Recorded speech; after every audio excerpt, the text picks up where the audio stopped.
I'm Dr. Ashesh Jani. I'm a Winship radiation oncologist. I'm a professor at Emory, and I'm going to be presenting at ASTRO on a new imaging study we have for patients who have prostate cancer who have had surgery. This is a brand new imaging study that allows us to pinpoint, to target where the source of the PSA is in gentlemen who have had PSA rise after surgery. Tens of thousands or even hundreds of thousands could be affected because prostate cancer, after initial surgery, approximately 25 to 30% of patients will have a PSA failure. Radiation is the standard treatment that's given, and this is an opportunity to help fine-tune the decision to give the radiation. The gentleman will have standard imaging. They'll have a bone scan, they'll have a standard CAT scan or MRI scan. Those are all standard imaging tests that we do to try to make sure that we can reach the areas we need to reach with the radiation.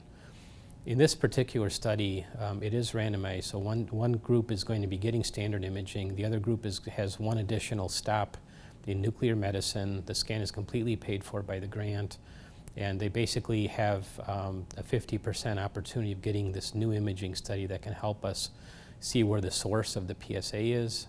When the study is done, we're actually able to bring it into the radiation treatment planning process and help to fine-tune the decision to give the radiation and to sculpt the radiation planning process. This is an area where the standard imaging is really shooting in the dark, so I think a lot of patients have been very excited to be on a study where we are able to have a novel way of being able to pinpoint where the source of the PSA is.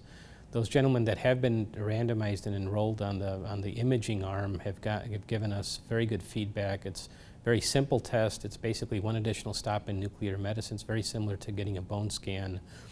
So it adds very little in the way of inconvenience in terms of participating in the study. In roughly 30% of patients, there's been a significant change in decision in whether to treat with radiation or the general style of radiation to give.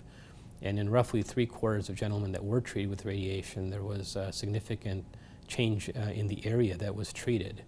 And furthermore, we found that giving treatment using this new technique that's allowed us to pinpoint to where we need to give the radiation, that we haven't added anything significant in the way of toxicity to the patients as well. So we're very excited about these initial findings.